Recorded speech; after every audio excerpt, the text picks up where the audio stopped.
we have a new colorway, new model, new case design and everything. From what I can tell, because I've handled the Squale 1545 before, and they were different. And they still do have, the GMT style one has the crown guards. This one is, I think, a home run. So big thanks to my contact Tyler over at Exquisite Timepieces for picking this one to send over to me. You can get these in different colorways. You can get them with a bracelet. You can get them with a strap. So many different ways to configure them. But I have to say, this is like, you know, I've been searching, I'm always searching for dive watches, and I swear, like, these watches have always been here, and I've owned the 1521 in the past and handled some of the 1545s, the previous with the crown guards. So I know they're good watches, and they're incredible value driven. This one, for example, is in the $800-ish price range.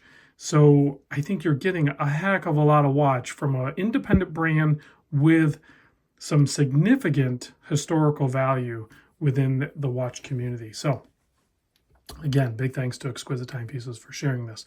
Let's get into the case size. I have a few measurements for you, and I was questioning them. Well, you know what? I'm just noticing the case actually does angle out a little bit. So let me grab that again, because I think I grabbed too high. So, because I measured at 38.6, and I think that's just too high. So I think I need to measure the lower part of the case. It's still like, the case itself is like 38.6, 38.5, something like that. It's a smaller case, and then the bezel is 40.2 millimeter. So I'm going to say it kind of wears and looks and presents like a 40 mil, like 39, 40 mil, right in there. And I think that's a perfect size for this watch. The lug-to-lug is a 47.6, and that also really works for me. So these are great sizes. And then the thinness of this is only 12.25. These are numbers that I can live with, and I think a lot of you guys can too. These are some really good numbers. And then 20 millimeter lug opening, again, fantastic. Comes on this really well done rubber tropical strap that tapers down to 16 millimeter, or you can get a pretty good bracelet. I say pretty good because I think the bracelet is good for the price point. There's room for improvement there. And I'm a bracelet guy, but I think I would wear this on different strap options. And of course, Squale also has some amazing leather options as well. So mix it up with this one. If you are a bracelet guy, go ahead and get the bracelet. It's fine. The clasp is like more ordinary. And then it will be a strap monster. You can mix and match however you want.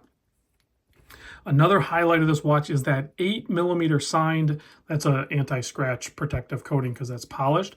So if you purchase this, you'll go ahead and peel that off. And there is a signed 8 millimeter screw down crown on this.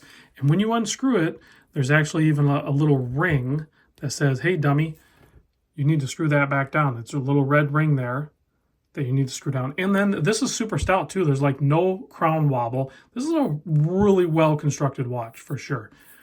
300 meter water resist on this size too is great. The movement inside is a Sellita SW200. So you have that Swiss movement. It is a Swiss made watch. You can see the fancy design on that dial, that beautiful blue dial with the applied markers, little pop of like an orange-red colorway there at the cardinal positions, as well as the branding on the lower part, the old traditional Squale look, and then a nice pencil handset. Stainless steel bezel, color-filled blue as well. Like I said, this is 120 click. Very nice bezel action. No play, it's not spongy or anything like that. It's just crisp. This is a great watch for the $800 price point. I would challenge people to, and chime in the comments. There are some strong competitors at this price point, but take into consideration the historical value of the brand, independent, Swiss movement, all of that other stuff, and it really kind of narrows down the competition. I think you would have to go to like micro brands, and they're not going to have the historical value. Yeah, that's such a good looking watch. This is on a 7¼ inch wrist. I did a little snug. I could probably go looser here. Let me go down one more here. These holes are a little far apart as I struggle with it. Yeah, that's probably how I would wear it. That's a little looser right there. That's a great looking watch. And then they used C1 Superluminova. I would like to see some more experimental stuff. I'm sure it's a modern version of the C1. Some of the older C1 formulas weren't that great. But I mean, let's see like X1 BGW9 C13P C3PL. Yeah, we could do that too. For like the loom. And Squale does have some good loomed watches. This isn't one of them.